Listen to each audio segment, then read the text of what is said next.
नमस्ते। आज हम इस वीडियो के अंदर जानेंगे नया चैप्टर हमने स्टार्ट किया है राजस्थान बोर्ड का लेसन नंबर 8, जिसका नाम है कार्बन एवं उसके उपयोग। क्योंकि आपका जो 7वां चैप्टर है वो कंप्लीट हटा दिया गया है और जो 6वां चैप्टर है मैंने उसका कुछ पार्ट्स पढ़ाया है आपको, वो इस साल परीक्षा में नहीं आएगा।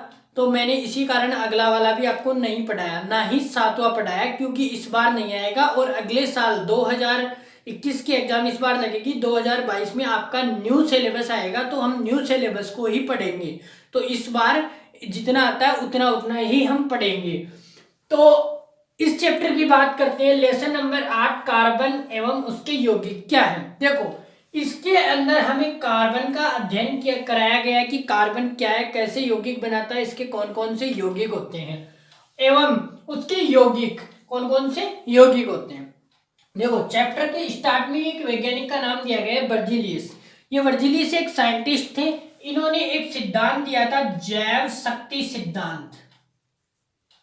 जैव शक्ति सिद्धांत ये क्या था? इसके अनुसार इन्होंने कहा था कि आप जो कार्बन है उसे प्राकृतिक रूप से प्राप्त कर सकते हो, उसे आप बना नहीं सकते। ठीक है, कार्बन लेबोरेटरी में, लेब के अंदर, प्रयोगशाला में, हिंदी में जिसको प्रयोगशाला कहते हैं, प्रयोगशाला में आप अन्य पदार्थों से कार्बन को नहीं बना सकते। तो ये इन्होंने इसका सिद्धांत, इनका सिद्धांत था बर्जिलियस का, जो साइंटिस्ट थे।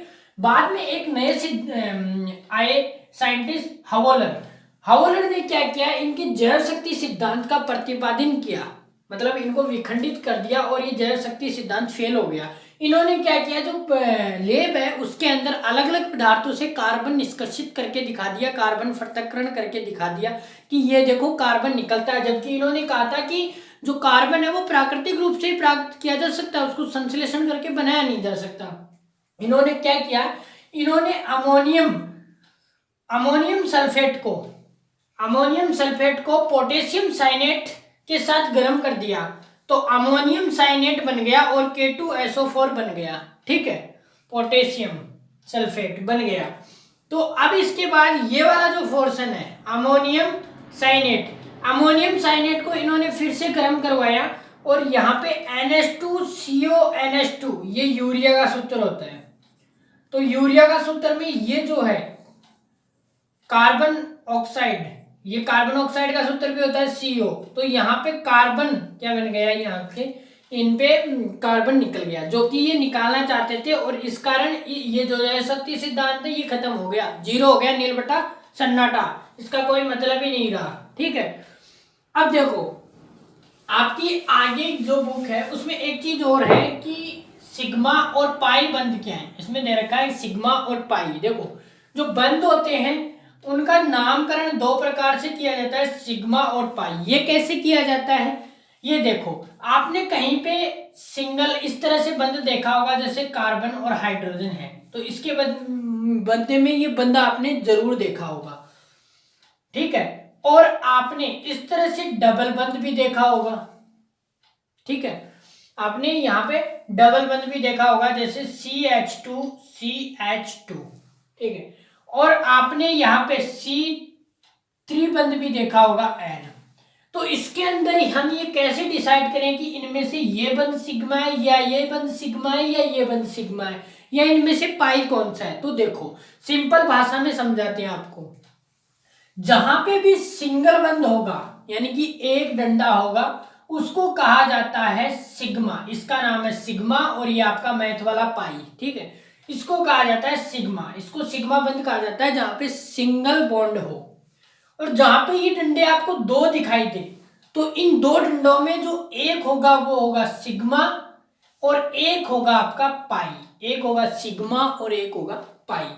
अब जो आपका तीसरा है, इस तीसरे में 3 आ गए, तो आपका जो ये बीच वाला होता है, ये यहाँ पे इस बीच वाले को कहा जाता है सिग्मा। बाकी ये जो दो ऊपर नीचे वाले हैं इनका नाम होता है पाई। ठीक है, तो आपको समझ में आ गया होगा मेरे ख्याल से। बाकी नहीं समझ में आया सिग्मा पाई तो नीचे कमेंट करके बताइएगा।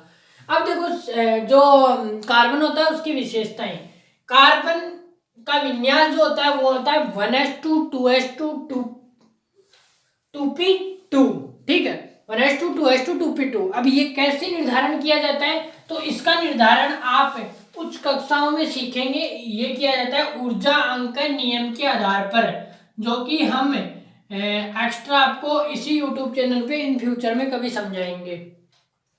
और इसकी जो दूसरी विशेषता होती है वो ये होती है कि ये चतुष्फलकीय होता है, 4 इसकी संयोजकताएं होती हैं, 4 इसकी संयोजकताएं होती हैं। मतलब ये कार्बन इस तरह से 4 संयोजकताएं रखता है और ये 4 बंध बना सकता है अलग अलग तत्वों के साथ। और ये सम चतुष्फलकीय होता है, ये एक आकृति होती है उसकी जैसा ये होता है। इसका जो कोण होता है, जो समचतुष्फलकीय में 4 कोण, जो इसका कोण होता है वो होता है 109 डिग्री 28 मिनट। ठीक है, ये हो गया आपका। तो अभी हम देखते हैं कि बंध कोण क्या होता है। बंध कोण एक वो कोण होता है जो दो तत्वों के मध्य बनता है। जैसे आप मैथमेटिक्स के अंदर बनाते हो कि जैसे ये हो गया, ये यहाँ पे 90 डिग्री हो गया, इसी तरह से ये कोण हो गया, ये कोण हो गया। उसी तरह से जब दो तत्व आपस में जुड़ के संरचना बनाते हैं तो उनके मध्य एक जो गैप होता है उसको मापते हैं तो उसे कोण कहा जाता है। ठीक है, और ये जैसे ये एक संरचना है, ये CH4 की संरचना है।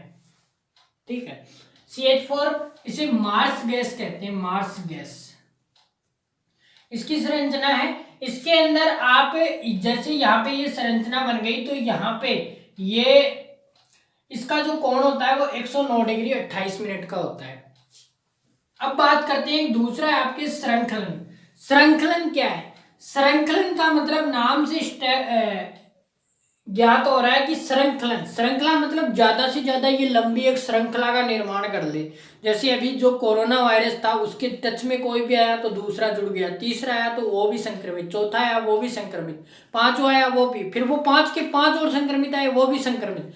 इसी तरह से श्रृंखला पाई जाती है और ये श्रृंखला का गुण कार्बन में पाया जाता है, कार्बन में श्रृंखलन का गुण भी पाया जाता है। तो इस तरह से जैसे ये कार्बन है, ये इसके दूसरा कार्बन जुड़ेगा, ये जुड़ेगा, ये जुड़ेगा, ये यहाँ से, फिर इधर से भी कहीं से भी दूसरा जुड़ सकता है, यहाँ से भी जुड़ सकता है, और इस कार्बन से भी जुड़ सकता है, यहाँ पे इस कार्बन से भी जुड़ सकता है, यहाँ पे फिर इससे भी जुड़ सकता है, और ये वापस भी ऐसे जुड़ सकता है। ये मतलब कैसे भी जोड़ के कैसे भी आपस में जुड़ सकता है। जैसे यहाँ पे मैंने जोड़े हैं कितने कार्बन, ठीक है, ये कैसे भी जुड़ के पूरी एक श्रृंखला का निर्माण कर लेता है, इसे क्या कहते हैं? श्रृंखलन कहते हैं।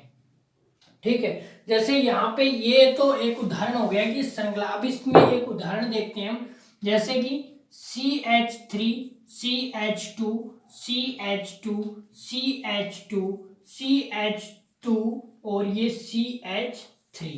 तो यहाँ पे आपको क्या देखना है? हमने देखा कि कार्बन अधिकतम कितनी उसकी संयोजकता होती है 4, तो ये कार्बन हो गया 3, ये लगा दिया, सॉरी यहाँ पे आपको 2 ही लगाना है,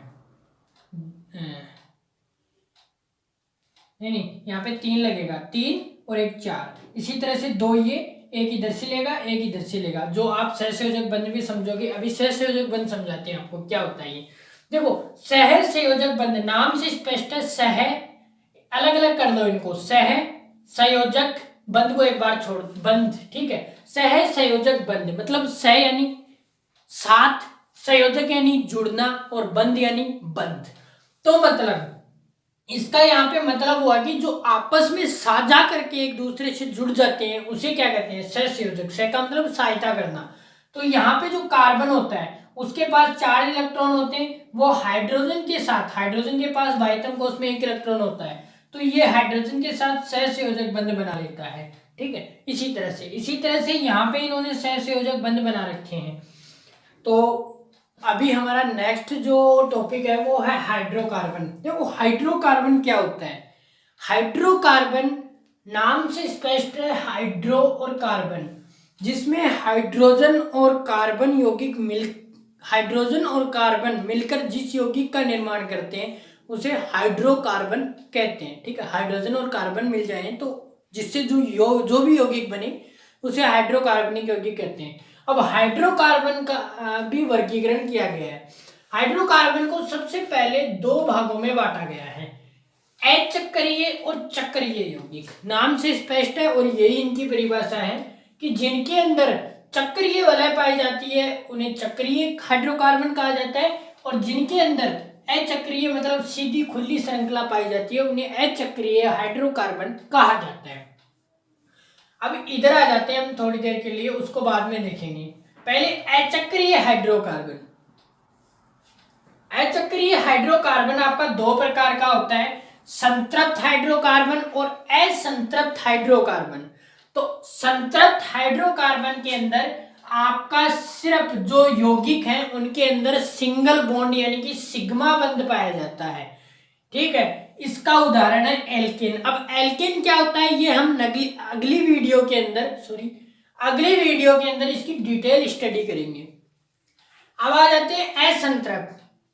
असंतृप्त में दो आते हैं, एल्कीन और एल्काइन, ठीक है। असंतृप्त के अंदर क्या हो गया, जिसके अंदर डबल बंध और ट्रिपल बंध आए उसे असंतृप्त कहा जाता है।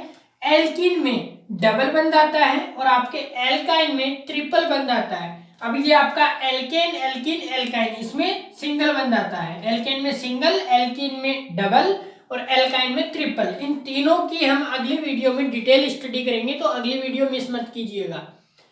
अब आते यहां तक हो गया। अब ये जो चक्रीय यौगिक है, ये चक्रीय यौगिक दो प्रकार का होता है। आपने देखा हाइड्रोकार्बन अचक्रीय, चक्रीय। अब अचक्रीय हमने देख लिया। अब चक्रीय यौगिक, तो जो चक्रीय यौगिक है वो दो प्रकार के होते हैं आपके, एलिसाइक्लिक और एरोमेटिक। तो एलिसाइक्लिक और एरोमेटिक में इतना सा डिफरेंस है, इनको जलाने से डिफरेंस है। क्या है कि जिस पदार्थ को आप जलाओगे यदि वो बिना धुएं के साथ जल रहा है, यानी कोई भी धुआं नहीं आ रही है, कोई भी धुआं नहीं आती है, तो एलिसाइक्लिक हाइड्रोकार्बन कहलाता है। और जिस पदार्थ को जलाते हो, जैसे कोयले को जलाओगे तो धुआं आएगा, तो लकड़ी को जलाओगे तो धुआं आएगा, तो जिसको जलाते हो उसके अंदर यदि धुआं निकलता है तो उसे क्या कहते हैं, एरोमेटिक हाइड्रोकार्बन कहते हैं। अब इनकी डिटेल में हम अगले वीडियो में अध्ययन करेंगे क्या होते हैं ये। बाकी आज के लिए इस वीडियो में इतना ही था। मिलते हैं हम नेक्स्ट वीडियो के अंदर। तब तक के लिए आप इस वीडियो को अपने ज़्यादा से ज़्यादा फ्रेंड्स के साथ शेयर कीजिए और इस चैनल को सब्सक्राइब कीजिए। जय हिंद।